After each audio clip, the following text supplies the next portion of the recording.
guys, hey parents, hey students. I just wanted to show you guys another resource to get books at home. It's called Epic Books, and you go to getepic.com here, like I have at the top of my web browser, and it's called Epic, and it's just a great resource because there's tons of books on here that you can look up, picture books, read alouds, different things, because I know right now the kids are not coming home with new books from the library, and it is part of their daily learning to still be reading every day. So when you go on Epic, let me go back to the main page. If you click Epic and you go to getepic.com, you'll go to students and enter your class code. So see how mine says select your class? It's already there because as a teacher, it saves for me.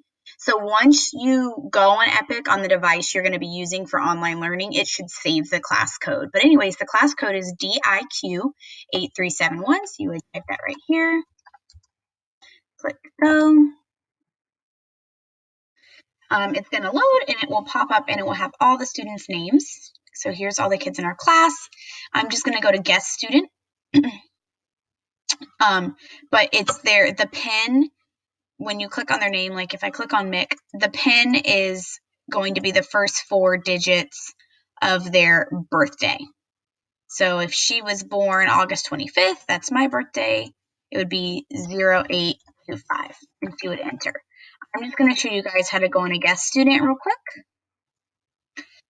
And once you're on here, there's just so many cool things to look through, different kinds of books.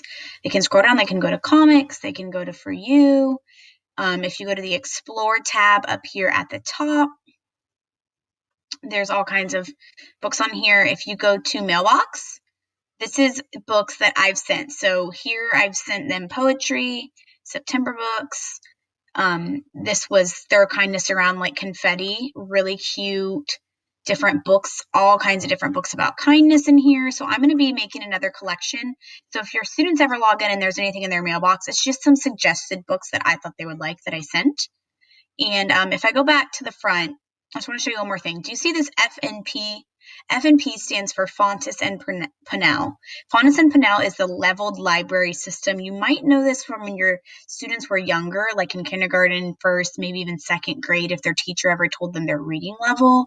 Like you read a level A or B or C.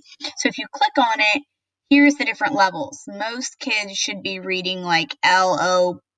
The reason I say this is because there are books on here that are very easy, and I don't want them reading level A books. Make sure that they know how to find a book that's good for them. And if you scroll through, there's just all kinds of different books. So anyways, that's one resource. I'm going to show you another one. If you go to their vPortal, when they're logged into vPortal, and it looks like this, I don't know exactly where the tab's going to be because this is the teacher console. But if you look down here, do you guys see Tumble Book Library K6 right down here? If I click on that, so many great books in here as well. Storybooks, books of the day, different things like that, award winners, bestsellers. But what I like is if you click ebooks, Kate D. Camillo is the author we were reading because of Winn-Dixie. This is a reading counts book, so they can read it on here.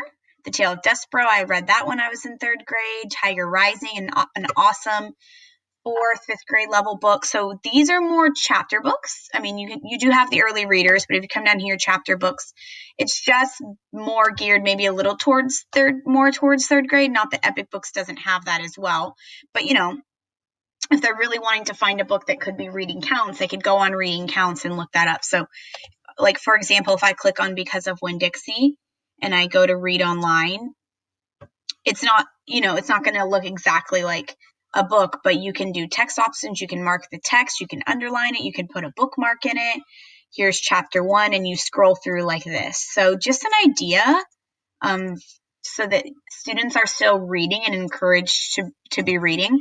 So remember, if they go to their vPortal and you type in reading counts, it's right here, this tile, reading counts SSO, and it's digital resources. And then they can take tests if they click here, and they can sign in and take tests. So just an idea for some more resources for books. I hope all of you guys are doing well, and this is a good resource for you. Bye.